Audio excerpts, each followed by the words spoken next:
bienvenue à tous pour cette nouvelle émission Genèse de l'homme nouveau. Aujourd'hui, nous allons aborder comme thème la volonté psychologique et la volonté réelle. Lors de nos introspections, nous avons souvent tendance à nous demander ce qui nous pousse à agir dans nos vies et ce qui nous en empêche. Dès lors, nous avons tendance à nous tourner du côté de notre enfance, à regarder notre chemin parcouru et nous nous interrogeons sur les origines de nos comportements et sur ce qui nous pousse à aller dans un chemin ou dans un autre. Nos orientations ont bien souvent des conséquences que nous avons bien du mal à assumer.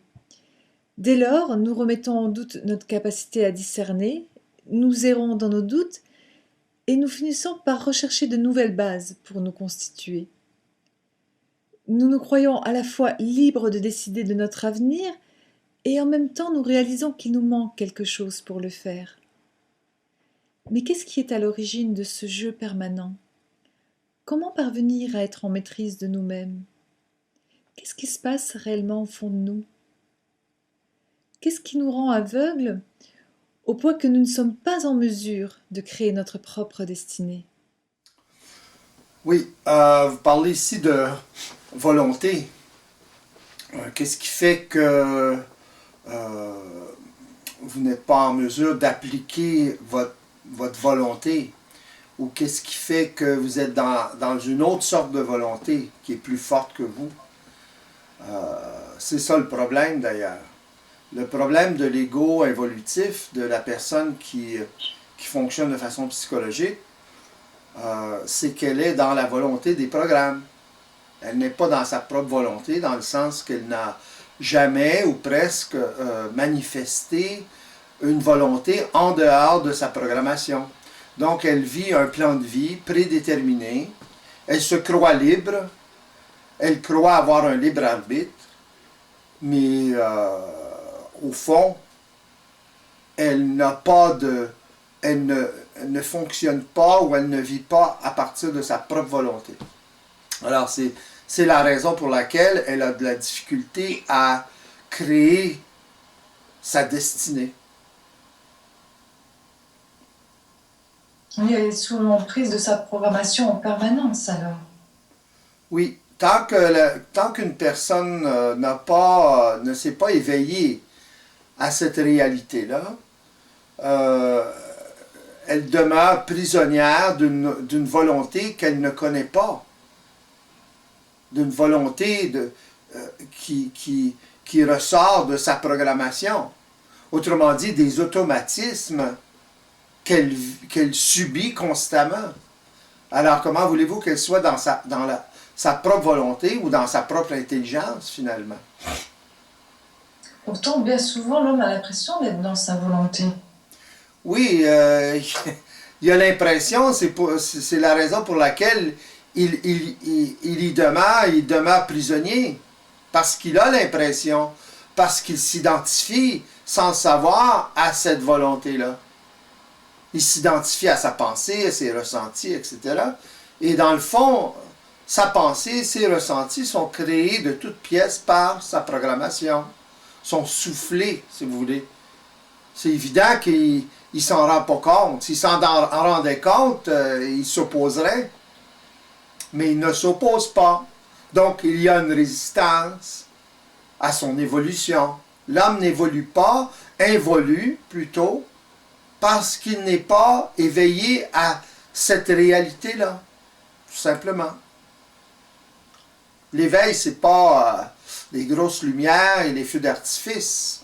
Et ça se fait surtout pas d'un coup. Mais justement, au niveau de la volonté, il y a toujours cette notion de pensée. En fait, l'homme s'appuie en fait sur sa pensée pour se créer une volonté. Il a cette confiance en sa pensée, en son intelligence, en ce qu'il appelle son intelligence. Oui, c'est ça. C'est ça d'ailleurs le problème. C'est qu'il se fie à ce qu'il pense. Il croit qu'il peut manipuler la vie, les choses, à travers son intellect, à travers sa pensée, à travers ses raisonnements, etc. Mais au fond, tant qu'il n'a pas pris conscience qu'il est sous l'effet d'automatisme à travers sa programmation, il ne peut pas changer grand-chose. C'est évident que momentanément, s'il se concentre suffisamment, il va en arriver à changer quelque peu. Mais c'est momentané, c'est pas permanent. Il va falloir qu'il répète continuellement la même chose, s'auto-suggestionner, si vous voulez, pour être en mesure de produire quelques volontés qui proviennent de ses désirs. Oui, puis d'ailleurs, il y a de nombreuses personnes qui travaillent en ce sens et qui arrivent à des résultats. Cependant, quand elles se retrouvent dans des situations vraiment très extrêmes, elles ont bien du mal à retrouver cette volonté qu'elles ont entre guillemets créée. Oui, ces méthodes donnent un résultat immédiat, c'est évident. C'est ça l'attrait d'ailleurs. Mais ça ne peut pas créer une permanence. C'est ça le problème. Alors, c'est beaucoup plus de l'autosuggestion. C'est évident que l'ego a ce pouvoir de magnétiser la forme. Maintenant, plus il a le pouvoir de magnétiser, à ce moment-là, plus il a de magnétisme, autrement dit, plus il est en mesure de se concentrer sur une forme quelconque, à ce moment-là, c'est évident qu'il peut avoir un changement momentané. Mais c'est pour ça d'ailleurs que ça fonctionne jusqu'à un certain point avec certains individus. Oui, mais justement, là aussi, il y a un problème de discernement parce que la personne va fonctionner avec ses désirs, ce qui ne va pas être forcément favorable pour elle. Exactement. Alors, si elle veut devenir un astronaute et elle n'est pas physiquement apte à devenir un astronaute, par exemple, même si elle fait toutes les études et en plus il y a les études, etc., ben, elle va être très déçue. Même si elle désire, même si elle a beaucoup de volonté à appliquer, même si elle s'applique, voyez-vous, il y a un débalancement avec la réalité. La réalité, c'est que la personne n'a pas les attributs physiques, et probablement ni les attributs intellectuels pour en arriver à devenir astronaute. Alors justement, comment une personne peut se frayer un chemin, un chemin qui lui corresponde? Ouais, ben, c'est ça le problème. Les gens essaient de se frayer un chemin.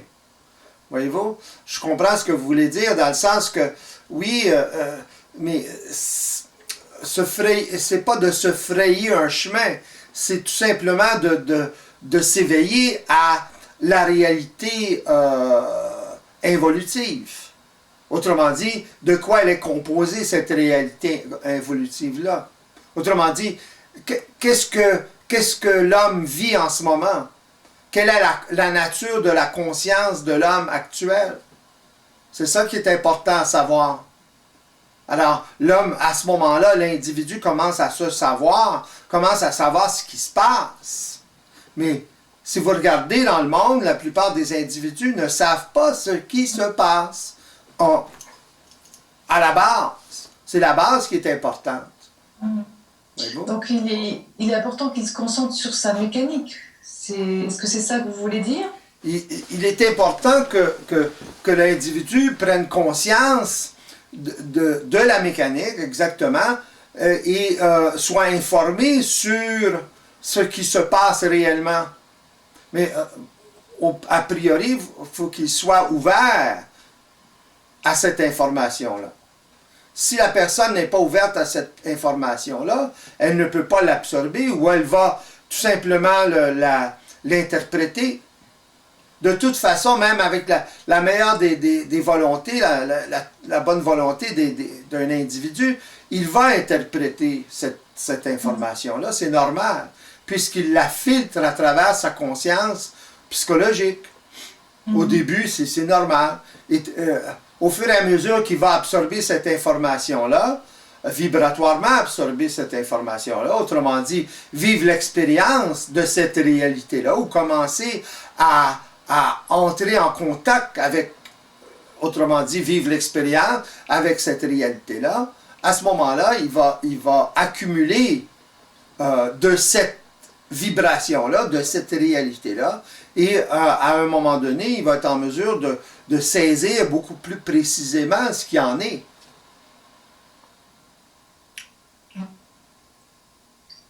Oui, c'est ce que vous nous dites assez souvent, c'est le retour à notre nature vibratoire, en fait, que Oui, nous devons chercher. exactement, mais qu'est-ce que ça veut dire le retour à notre nature vibratoire? C'est le retour à l'action, le retour au moment présent, le retour à ce qui se passe maintenant, voyez-vous, réellement. Ce n'est pas une attitude d'être dans le moment présent, ni une attitude d'être ici maintenant. Voyez-vous, la différence, c'est que l'individu prend conscience, est en métaconscience de ce qui se passe. Autrement dit, il prend pas des vessies pour des lanternes. Autrement dit, il est en mesure de voir réellement ce qui se passe, ou commencer à voir réellement ce qui se passe. Donc il est impératif pour lui d'abord de s'intéresser, de connaître la mécanique avec laquelle il fonctionne. À partir de là, il peut... Oui, il est impératif qu'il soit informé sur ce qui se passe. S'il n'a pas cette information-là, s'il a de la difficulté à absorber cette information-là, autrement dit, s'il la déforme continuellement, il y a une résistance, ça va retarder son évolution ou son éveil. C'est évident. C'est le cas de la plupart des gens. C'est pas une question d'intelligence intellectuelle. C'est une question d'ouverture, d'expérience. Oui. Alors qu'est-ce qui fait qu'il est ouvert? La raison pourquoi une personne est ouverte, c'est qu'elle a suffisamment d'expérience d'accumuler. Autrement dit, elle a souffert suffisamment de la vie et elle a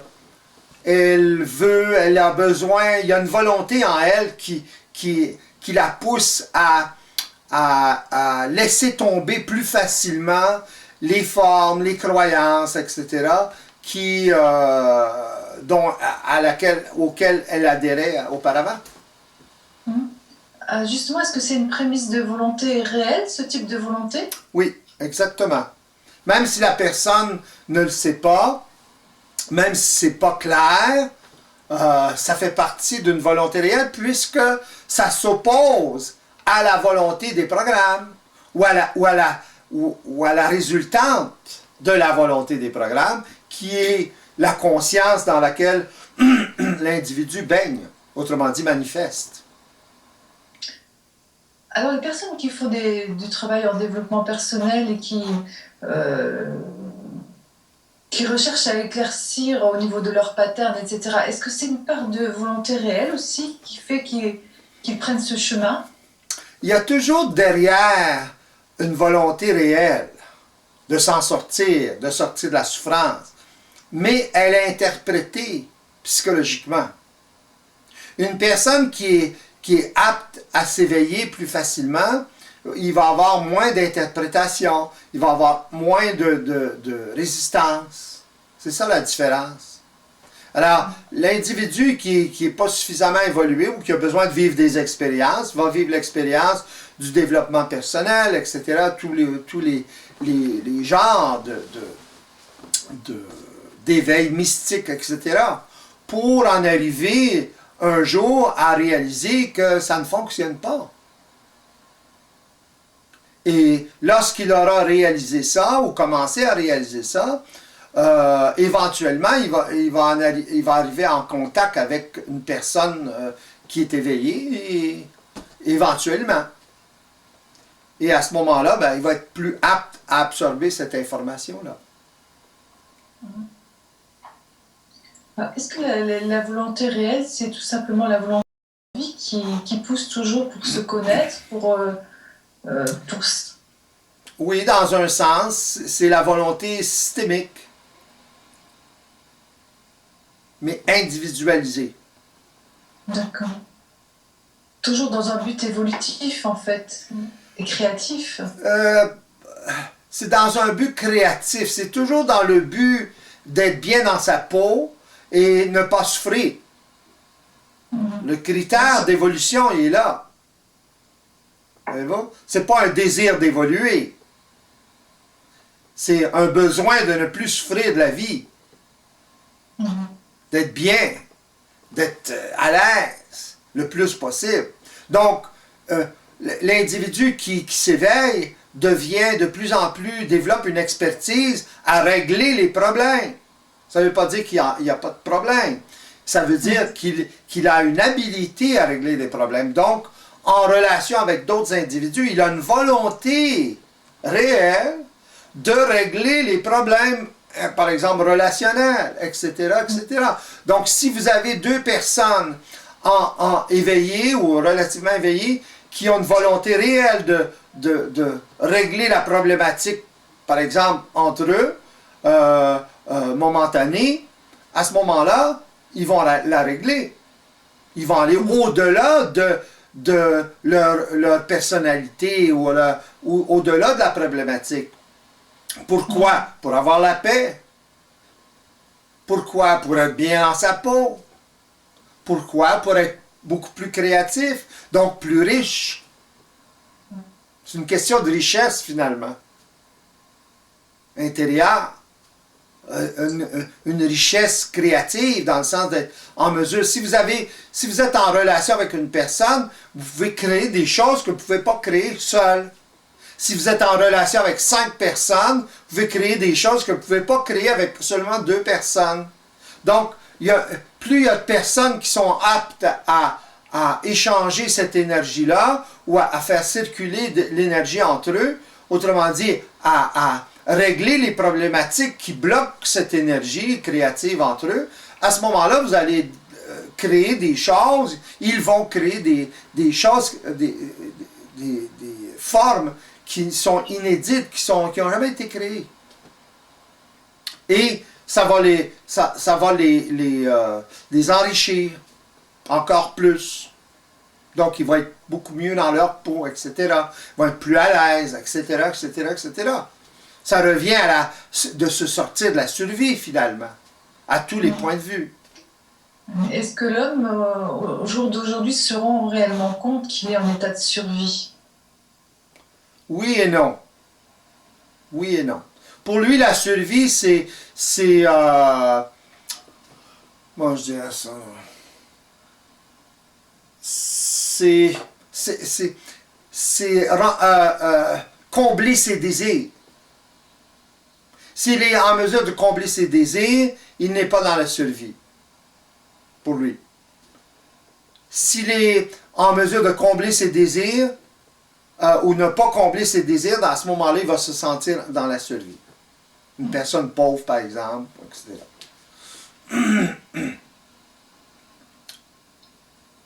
Justement, dans la volonté réelle, qu'est-ce qu'il en est du désir? Dans la volonté réelle, il n'y a pas de désir. Un désir, c'est toujours polarisé. C'est un désir de haine ou d'amour, ou d'un désir de vouloir avoir quelque chose, ou un désir de se débarrasser de quelque chose. Il y a toujours la polarité qui est impliquée dans le désir. Tandis que dans une volonté réelle, il n'y a pas de polarité. Voyez-vous?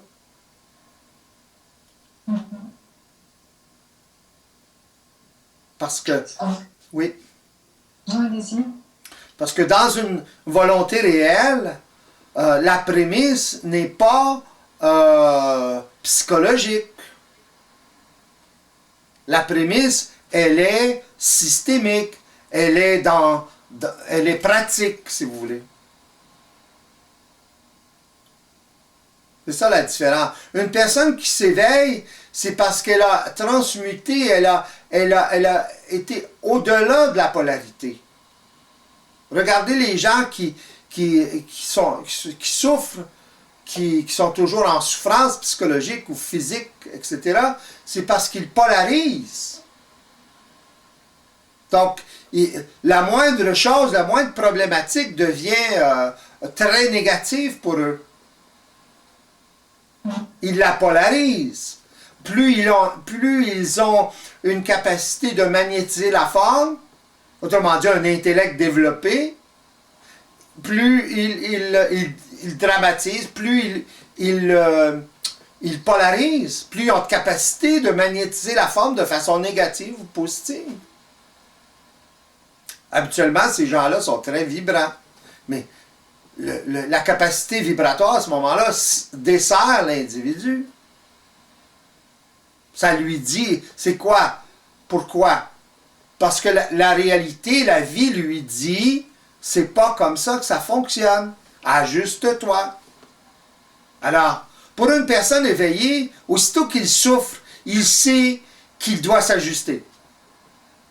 C'est absolu. Donc, il règle la problématique de sa souffrance très rapidement. Voyez-vous? Et, deuxièmement, une personne qui est éveillée ne souffre pas psychologiquement. Va souffrir vibratoirement de ce qui se passe. Donc, il règle la problématique très rapidement. Ou il est en mesure de la régler dépendant de son expérience. Oui. Est-ce que vous pouvez développer au niveau de la souffrance psychologique? Oui. Qu'est-ce que c'est de la souffrance psychologique? Oui, pour préciser. La souffrance psychologique, c'est créé par la pensée. Autrement dit, c'est créé par le fait que l'ego, l'individu, se concentre et en focus sur sa pensée. Autrement dit, il croit la pensée.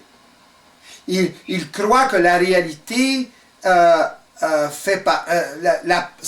pensée fait partie de la réalité. Autrement dit, il ne sait pas, il ne connaît pas la mécanique. Alors, il va amplifier encore plus. Et plus il amplifie la pensée de façon négative ou positive, ça a toujours à voir avec la polarité. Plus il magnétise, plus il se concentre, plus il est en focus sur une forme ou une autre, de façon négative ou positive, à ce moment-là, il va souffrir en conséquence. Voyez-vous? Il ne pourra pas se débarrasser de la forme pensée. Donc, si c'est une forme pensée négative, il va souffrir en conséquence. Il va l'amplifier continuellement. Pourquoi? Parce qu'il ne sait pas comment, il ne sait pas ce qui se passe. Il ne sait pas comment s'en débarrasser de ça. Il ne peut pas. Voyez-vous? Si vous me demandiez, comment fait-il pour se débarrasser de la pensée? On ne peut pas se débarrasser de la pensée. La pensée est là, vos ressentis sont là, les programmes sont là. Il s'agit pour l'ego de savoir qu'est-ce qui se passe, comment ça fonctionne, et ensuite ne plus être en mesure d'avoir une volonté suffisante qui lui permet une opposition suffisante à tout cette mécanique-là, finalement, pour être en mesure d'observer ce qui se passe. Au moment aussitôt qu'il commence à observer ce qui se passe, à ce moment-là, il ne peut plus activer tout ça. C'est comme avoir un marteau dans les mains et voir qu'on a le doigt sur le clou. Si l'individu est en mesure d'observer qu'il va se donner un coup de marteau sur le doigt, il ne pourra pas le faire. C'est ça que ça veut dire, ne pas être en mesure d'activer. Il ne s'agit pas de désactiver. Ça, c'est une attitude psychologique. Il s'agit de voir, que ce soit clair. Il s'agit pour l'ego d'être en mesure d'observer de façon multidimensionnelle, c'est évident. Il ne peut pas observer ça de façon psychologique. Mais il commence comme ça, mais aussitôt qu'il est en mesure de voir qu'il a le doigt sur le clou, il ne donnera pas le coup de marteau. Dans la vie de tous les jours, quelquefois, vous donnez un coup de marteau sur le doigt, c'est parce que vous ne l'avez pas vu. Si vous étiez en mesure de le voir, vous ne pourriez pas vous donner le coup de marteau sur le doigt. Ou vous le voyez à la dernière minute. Voyez-vous? Il est trop tard. C'est évident. Alors c'est assez difficile aussi parce que depuis notre enfance, en fait, on nous éduque à une certaine volonté et on nous dit bien que la base de la volonté, c'est l'intellect, c'est l'intelligence, et que plus on va développer notre intellect, plus on va développer notre capacité de jugement, de discernement, plus on va développer notre volonté. C'est exact. Mais quelle volonté? Voyez-vous? Quelle sorte de volonté? C'est évident que la capacité vibratoire de la volonté est développée. Donc, ça peut servir par la suite lorsque l'individu est en mesure d'observer puis de s'éveiller, là, ça lui sert. Mais pas avant. C'est-à-dire, Ben, le développement de sa volonté, autrement dit, le développement de sa capacité de magnétiser la forme, c'est ça que ça veut dire dans le fond, le développement d'une volonté psychologique, va lui servir par la suite. Parce que cette personne-là va avoir développé une capacité de magnétiser la forme. Mais en attendant, ça joue contre elle. Autrement dit, plus une personne a de volonté psychologique, plus elle a de difficulté à s'éveiller.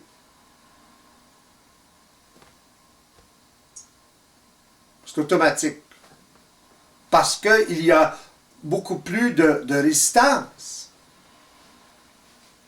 C'est dans ce dilemme-là que la plupart des gens sont prisonniers, si vous voulez, sont pris. Ils ne savent pas comment. Pourquoi? Ils ne savent pas ce qui se passe.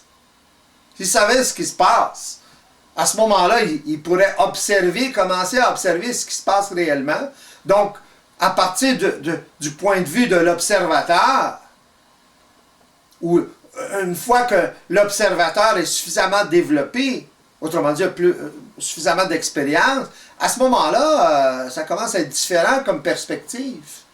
L'ego est moins impliqué émotionnellement dans sa pensée, dans ses ressentis, etc. Donc, il s'identifie moins à sa programmation. Donc, il est moins assujetti à sa personnalité. Autrement dit, les automatismes créés par sa programmation. C'est ça la personnalité. Ça répond à votre question? oui. Et dans ce cas-là, il peut alors utiliser sa capacité à magnétiser la forme. Est-ce qu'il utilise encore cette capacité-là? Ou alors c'est un autre Ben oui, type? bien sûr. Bien sûr.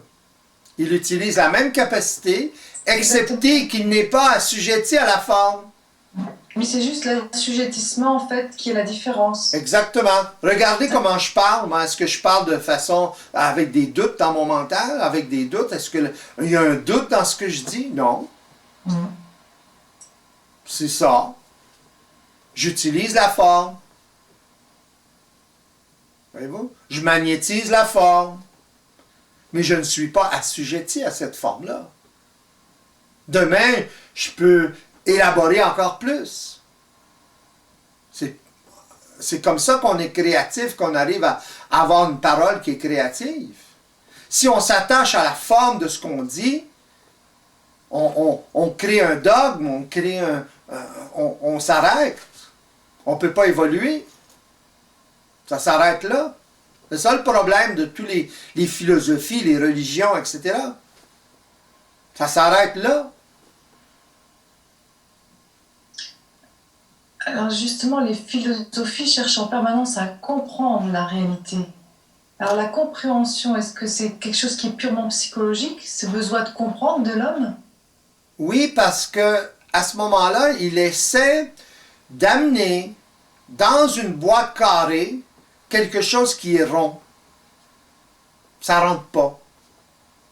Ça ne fonctionne pas comme ça. C'est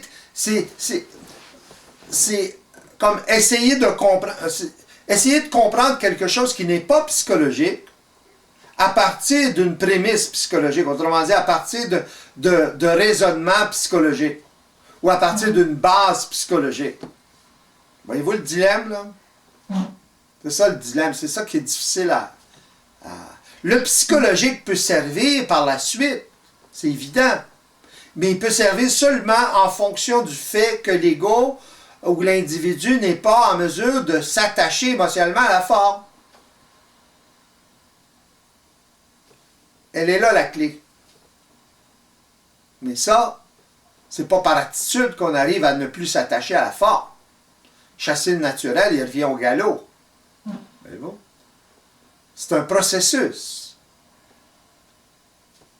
Alors, plus l'individu est en mesure de vivre ce processus-là, à ce moment-là, plus il est en mesure de voir à travers quoi? À travers la résistance qu'il y a en lui. Pas sa propre résistance dans le sens conscient, mais il y a une résistance, autrement dit, toutes ses habitudes passées, toutes ses habitudes à magnétiser la forme, à polariser les choses, à dramatiser les choses, à amplifier les choses, etc. À ce moment-là, ben, plus il réalise ça, plus il prend conscience de ça, ben, il prend conscience de quoi? Il prend conscience de ce qui le fait souffrir. Alors, l'ego, à ce moment-là, il s'éveille. Ou il commence, en tout cas.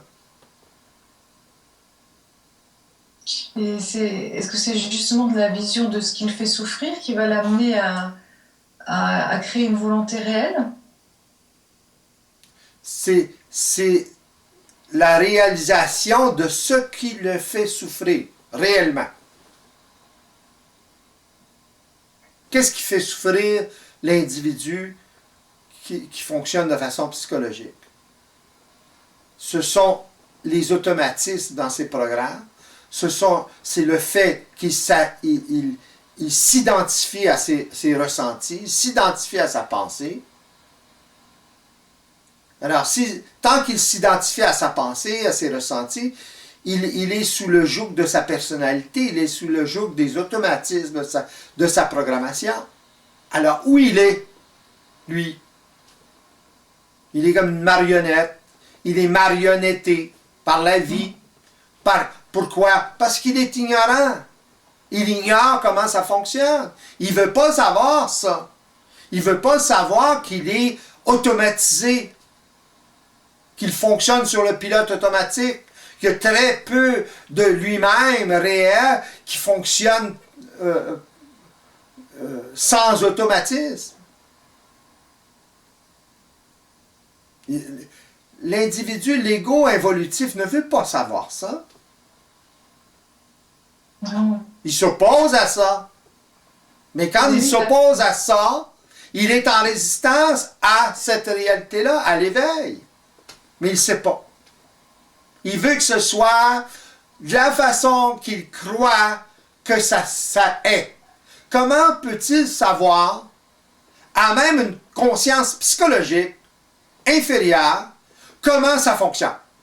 Il ne peut pas. C'est impossible. Regardez-les, tournez-le comme vous voulez. C'est ça qui se passe dans le monde spirituel. Dans le monde en général.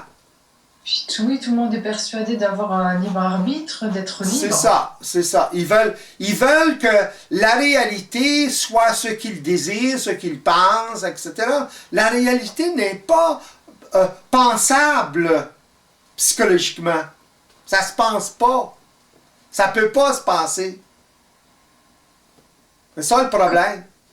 Alors, vous avez beau avoir un intellect, un IQ de très, très, très élevé, ça ne change rien. Vous avez beau avoir toute la connaissance possible et impossible, ça ne change rien. Voyez-vous le dilemme, là? Vous êtes toujours dans l'ignorance, même encore plus. Parce que vous dépendez sur toute cette connaissance-là. Voyez-vous? Mm-hmm.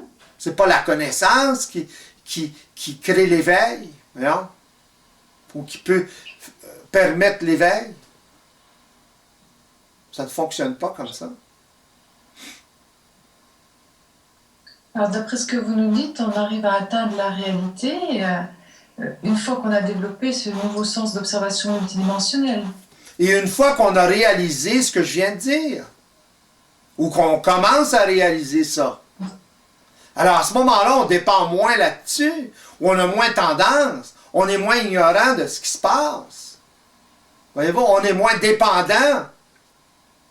Là, il commence à avoir une volonté un peu plus réelle. Il commence à avoir une opposition. Voyez-vous? Tant qu'il n'y a pas d'opposition, ça va. Ça va mal pour l'ego, c'est évident, mais ça va. Tout va. Les programmes, les automatismes, ça va. Mais c'est l'ego qui écope tout le temps. Voyez-vous? Justement, l'opposition, on la confond souvent avec la rébellion, en fait. Oui, mais bon, c'est une forme de rébellion, mais c'est pas c'est une forme de rébellion consciente, dans le sens de prise de conscience, de réaliser ce qui se passe réellement. Alors, lorsque vous réalisez ce qui se passe réellement, à ce moment-là, autrement dit que vous êtes sous le contrôle d'automatisme, à ce moment-là, vous allez prendre conscience que vous êtes, où vous êtes, vous? Voyez-vous? Vous allez vous éveiller à quelque chose. Vous allez vous poser la question, où suis-je? Je suis là. Mais j'ai pas beaucoup d'expérience de cet état-là. Toute mon expérience était à partir de la personnalité, de la programmation. C'est pour ça d'ailleurs que les gens spirituels veulent éliminer l'ego. Parce que c'est l'ego qui permet ça par ignorance, qui permet l'élaboration des automatismes par ignorance. C'est ça qui... Voyez-vous? Alors, eux, ils veulent éliminer l'ego. Il ne s'agit pas d'éliminer l'ego. Il s'agit de commencer à voir clair sur ce qui se passe réellement. Autrement dit, être métaconscient, commencer à être métaconscient de ce qui se passe. Alors, est-ce qu'on crée des automatismes en permanence ou alors est-ce que ce sont des automatismes qui se renouvellent en permanence? Vous les renouvelez en permanence. C'est ça le problème. Si l'ego ne les renouvelait pas en permanence, à ce moment-là, les programmes perdraient de leur force. Mais l'ego, il les énergise en permanence. Il les active en permanence. Par le jeu, à travers le jeu du ressenti de la pensée, justification, etc.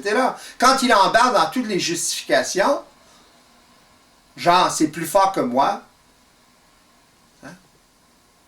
Oui, et puis beaucoup de gens ont de la difficulté à changer.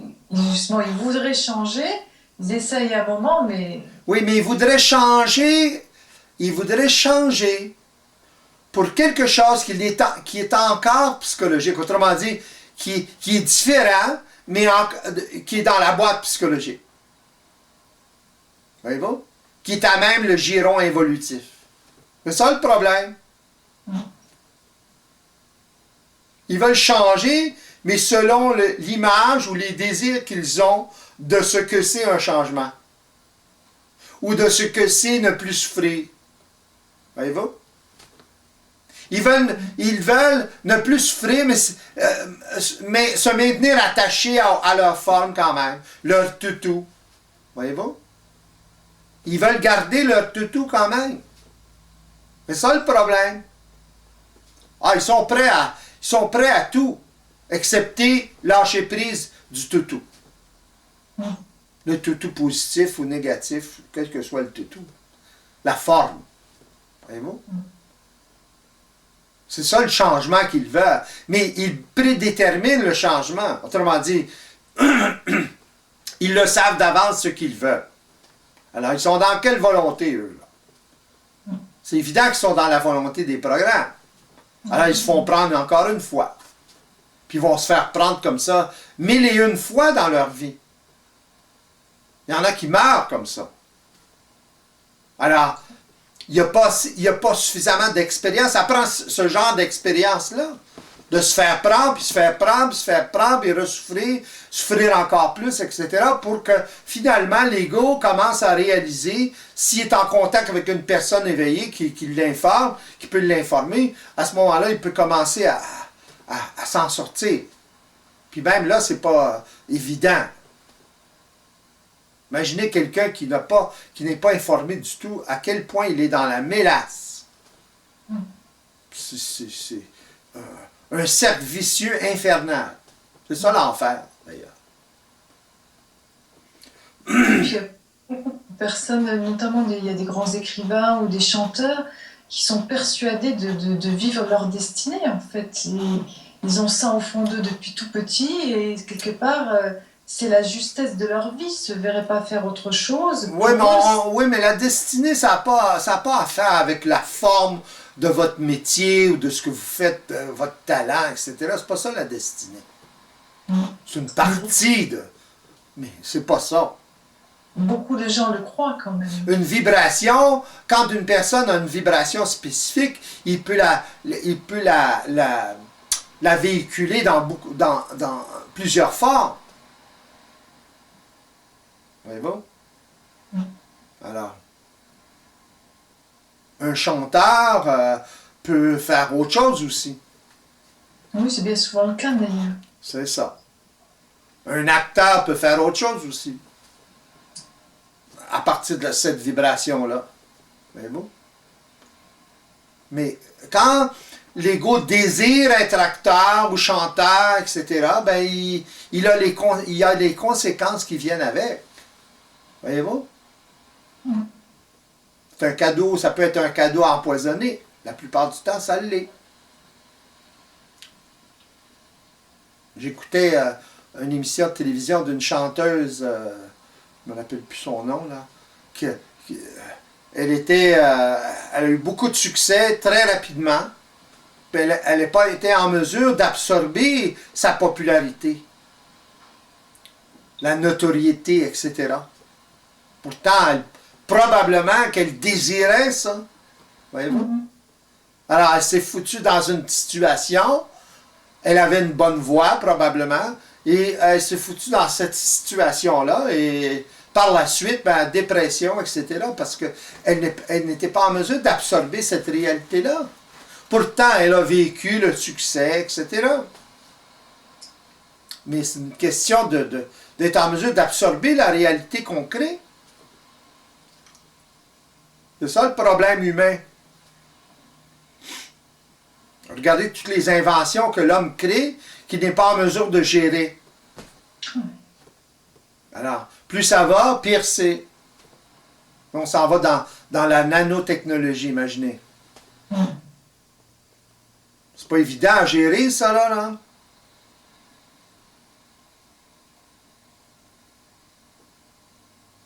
Vous êtes capable de mettre une caméra, par exemple, sur un robot qui est gros comme un moustique, ou encore plus petit qu'un moustique.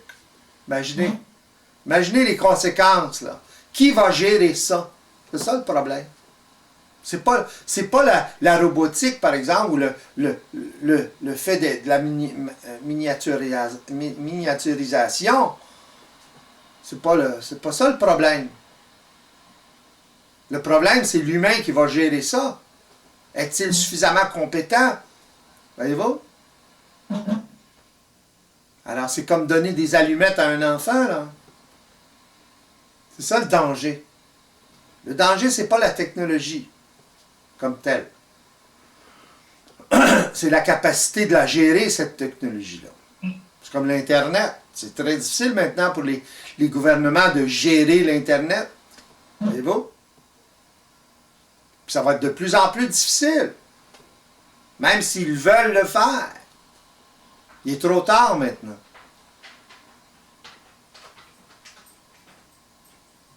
Le génie est sorti de la boîte. Est-ce que l'homme nouveau, il est en mesure, en capacité de voir où il s'en va, en fait, quand il invente quelque chose, quand il met en pratique? Est-ce qu'il est en mesure de savoir pertinemment Oui. où il s'en va?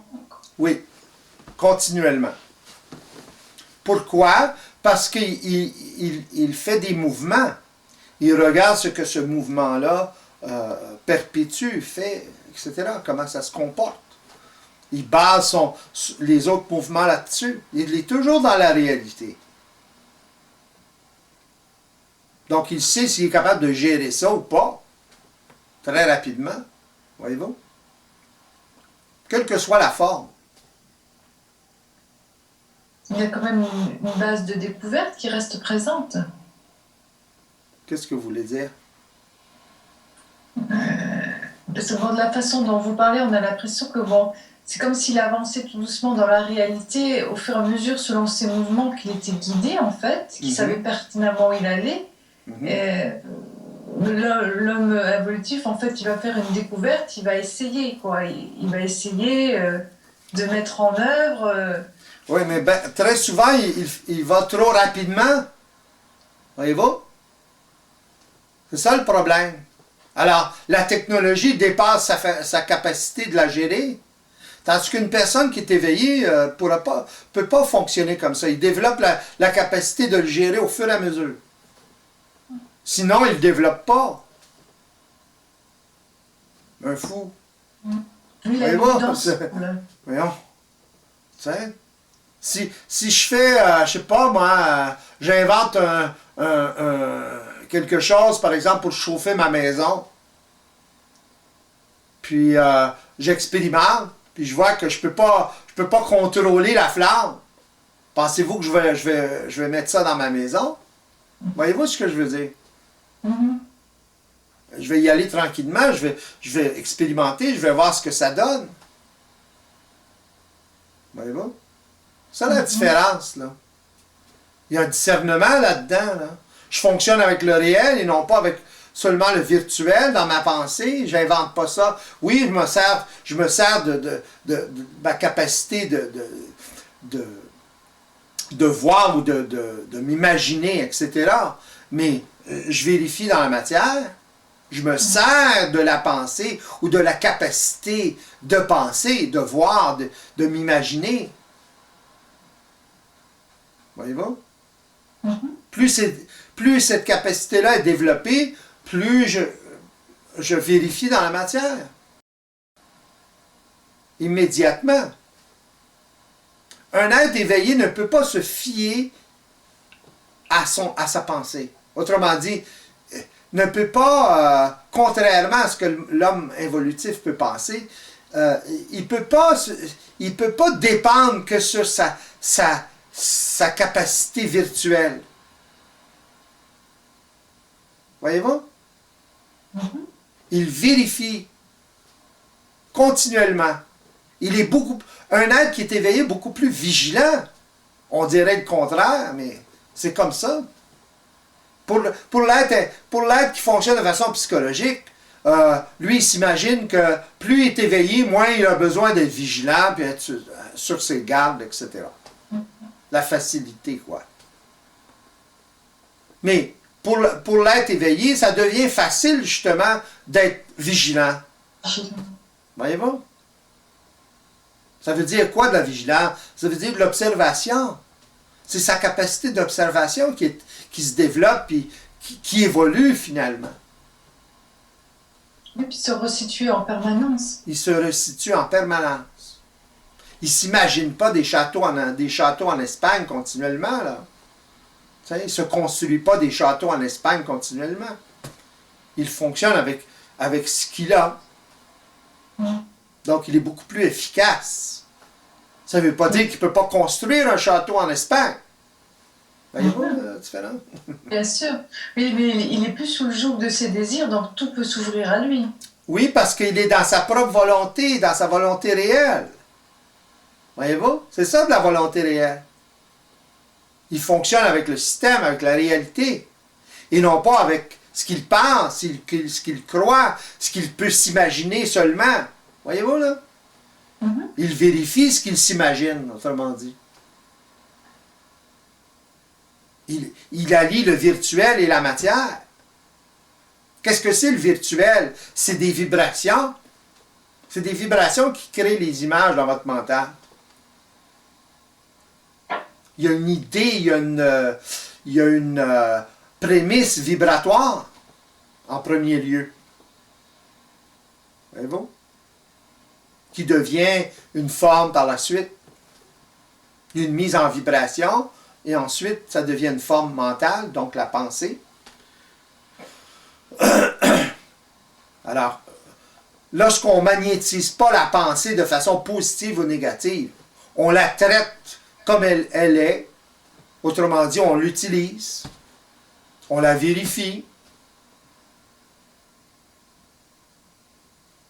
Alors, c'est pas la même chose, là. C'est ça une volonté réelle. On n'est plus assujetti aux automatismes qui nous font créer des châteaux en Espagne puis y croire. Alors vous nous disiez que derrière toute pensée, il y a une prémisse vibratoire. D'où vient cette vibration? La vibration est soufflée par la programmation. Autrement dit, il va se passer des événements et ces événements-là vont déclencher une certaine programmation. Et cette programmation-là va mettre l'ego en vibration. Et là, il y a une pensée quelconque. Voyez-vous? Alors, la pensée comme telle, si vous voyez, je ne sais pas, moi, dans votre tête, si vous voyez un beau paysage, ça vient de quelque part, ça. Voyez-vous? Alors, il y a une mémoire qui a été déclenchée parce que quelqu'un a parlé, par exemple, de château en Espagne. Alors, quand je parle de château en Espagne, vous allez voir un château dans votre mental. Voyez-vous? Pourquoi? Parce que la programmation, c'est de la mémoire. Alors, il y a déjà une programmation au niveau d'un château quelconque ou la forme d'un château quelconque. Voyez-vous, là? Ça vous met, aussitôt que vous entendez ça, ça vous met en vibration. Autrement dit, ça déclenche un programme qui vous met en vibration et qui crée l'image. Autrement dit, il y a une image qui vous est soufflée dans votre mental. À ce moment-là, vous voyez un château en Espagne. Pas clair, mais vous voyez quand même un château. Oui, ou ça peut être une musique qu'on entend. Ça peut être une musique si vous êtes très auditif. Bon. Alors, à ce moment-là, l'ego qui n'est pas éveillé va magnétiser cette forme-là de façon positive ou négative. La personne qui est éveillée va se servir de l'image, ou peut se servir de l'image. C'est-à-dire? Ben, elle peut, par exemple, si c'est un château en Espagne, par exemple, elle va, comme tout à l'heure, j'ai parlé de château en Espagne, je me suis servi de cette image-là pour élaborer sur quelque chose d'autre. Voyez-vous? Je m'en sers. Je peux m'en servir créativement. Ça peut être une maison. Un château en Espagne, c'est une façon de parler, c'est un exemple. Ça peut être une maison, une belle maison que je voudrais me construire. Voyez-vous? Alors à ce moment-là, je fais les premiers pas ou les mouvements pour la construire. Je ne vais pas acheter le terrain, ni la maison, ni... Je vais faire les mouvements, je vais faire les recherches, le genre de maison, etc. Je ne me fierai pas seulement qu'au château dans ma tête. Voyez-vous, là? Alors, si je me fie seulement au château dans ma tête, là, j'essaie de matérialiser quelque chose qui n'est pas nécessairement réalisable ou matérialisable, sans de très grandes souffrances. Autrement dit, si j'ai 1 million à la banque ou 2 millions à la banque, puis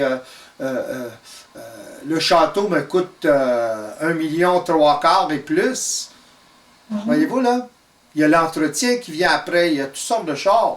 Mais si j'ai de l'enthousiasme, si je polarise ça de façon positive, je suis en train de me construire un enfer par la suite. Voyez-vous là? Pourquoi? Oui. Parce que j'ai adhéré à cette forme-là de façon trop positive, dans le sens de je l'ai polarisée et j'essaie de la rendre dans la matière, même si j'ai de l'argent pour la payer, ça ne veut pas dire que je peux l'entretenir, etc. Les problèmes, c'est en Espagne, etc., etc. Là. Voyez-vous? Mhm. Alors, je vais en souffrir. Éventuellement. C'est ce que vous disiez un peu tout à l'heure, l'homme qui a tendance à foncer directement, aller directement. Oui, dans- il n'est pas dans sa volonté à ce moment-là. Il le croit, mais il est dans la volonté des programmes. Les châteaux en Espagne, quand on essaie de les matérialiser tels quels, on est dans la volonté des programmes. C'est évident. Même si on réussit à le matérialiser, c'est les conséquences qui viennent après le problème.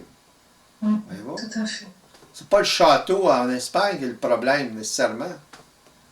Ou, par exemple, si vous n'avez pas l'argent pour votre château en Espagne, puis vous y tenez mordicus à votre château en Espagne, vous allez souffrir de ne pas l'avoir. C'est positif ce que vous pensez, mais vous allez souffrir de ne pas l'avoir. Oui, mais je me motive comme ça. Oui, mais vous allez souffrir en conséquence. Voyez-vous? Mhm. Il est là le problème.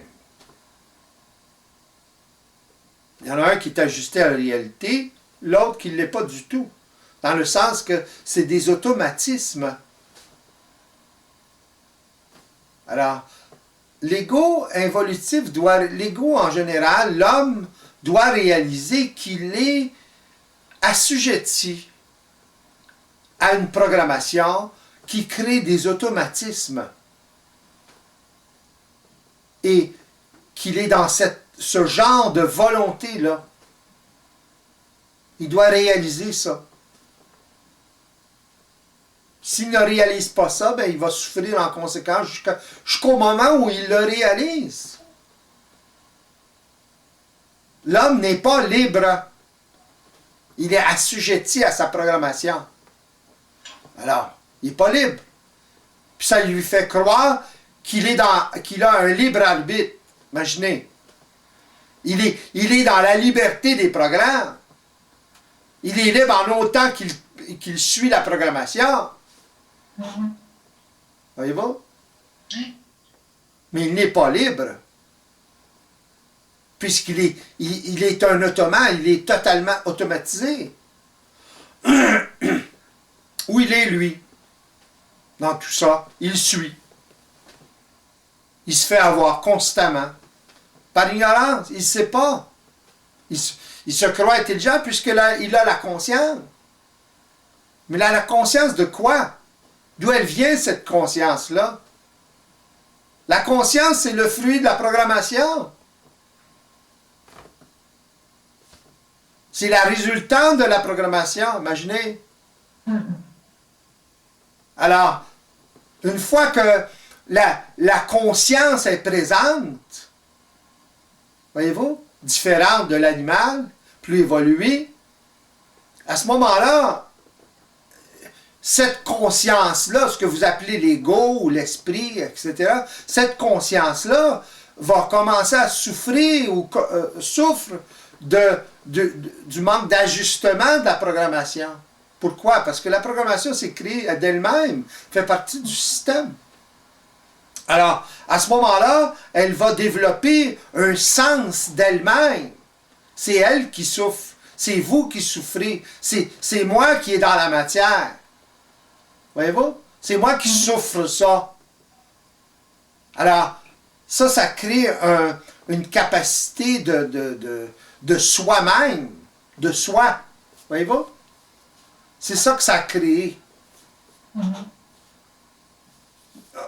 Lorsque l'ego commence à prendre conscience de tout ça, commence à réaliser d'où provient, ou commence à réaliser d'où provient sa souffrance, la direction en tout cas, à ce moment-là, il commence à regarder beaucoup plus près. Il commence à se méfier de ses jugements, de ses façons de regarder les choses.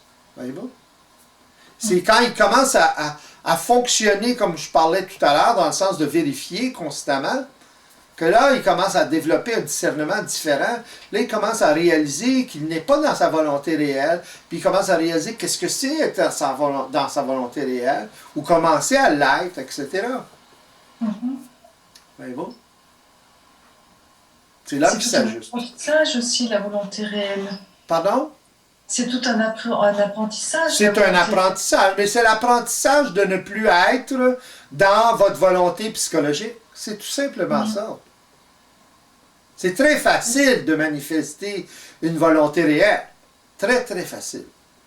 C'est juste un basculement. Oui, dans un sens, c'est seulement le fait de ne plus être dans la volonté ou de ne plus subir la volonté de la programmation. C'est aussi simple que ça. Si vous ne subissez plus la volonté de votre programmation, comme ça veut, ça, à ce moment-là, vous commencez à être dans une volonté autre. Voyez-vous? C'est pas une action nécessairement, là. C'est une opposition. Une sorte d'opposition, en tout cas. Mais pour être en mesure d'opposer comme ça, l'ego doit voir à travers ce qui résiste à l'évolution, à son évolution. Ce qui résiste à évoluer, autrement dit, à sortir de la souffrance. Ce qui l'empêche de sortir de la souffrance. Oui? J'ai vu aussi j'ai perdu le fait. C'est quelque chose qui devient de plus en plus naturel. Il n'y a plus aucune attitude psychologique. C'est quelque chose qui s'impose. C'est la résultante de quelque chose. La volonté réelle, c'est la résultante de ne plus être assujetti à la volonté des programmes. C'est ça aussi le problème de l'homme, de vouloir toujours tout situer les choses. Oh oui, il faut toujours une recette. Contenancer en fait quelque chose pour le maîtriser. Oui, il lui faut toujours. Alors que là, d'après ce que vous nous dites, c'est quelque chose qui est pas contenançable, quoi, qui est pas. Ça se pense pas.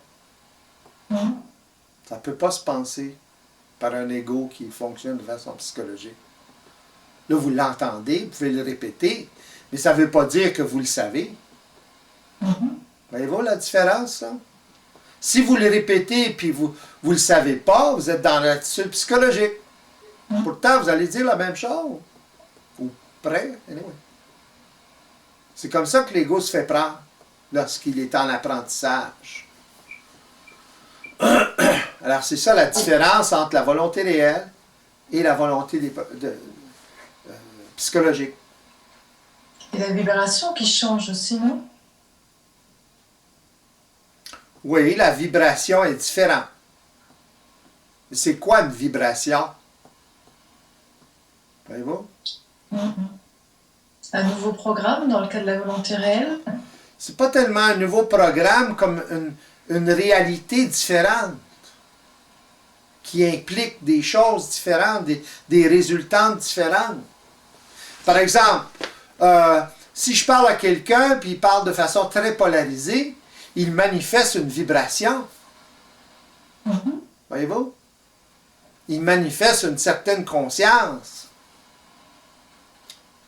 Dans cette conscience-là, il y a une vibration. C'est quoi la vibration? C'est l'ignorance, c'est la polarité, etc.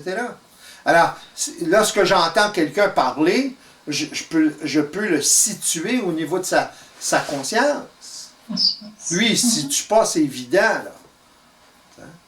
Mais c'est très facile pour une personne éveillée de situer une autre personne au niveau de où il est. C'est d'ailleurs ce qui peut aider quelqu'un lorsqu'il est en mesure de l'absorber. Une personne qui est éveillée peut situer facilement un autre. Alors, lorsque vous vous situez, lorsque vous avez une boussole pour vous situer, à ce moment-là, vous savez où vous êtes. Donc, vous partez de bon pied. Voyez-vous? Mais si vous ne savez pas où vous êtes, vous allez tourner en rond. Parce que vous allez toujours avoir des doutes d'où vous êtes, où vous en allez, etc. C'est ça la différence. Et ce qui fait que l'homme nouveau n'a plus aucun doute. Je viens juste de vous l'expliquer. Mm. Parce qu'il se situe. Il est en mesure de se situer. Voyez-vous? Donc, il peut faire les pas dans une direction ou dans une autre. Il n'y a plus de doute. Pourquoi il n'y a plus de doute? Parce qu'il fait un pas à la fois. Il vérifie la boussole à chaque pas. Voyez-vous? Tandis que l'ego qui fonctionne de façon psychologique, il n'y en a même pas de boussole. Alors, il ne peut pas la vérifier. Même s'il y en aurait une, il ne vérifierait pas. Alors. Est-ce que la réalité aussi a déjà en fait une mémoire qui est inscrite? La réalité, c'est un système. Ça fonctionne comme ça. C'est des lois systémiques. Dans le fond, il y a une certaine programmation là-dedans. Donc il y a une vibration. Oui. Ouais.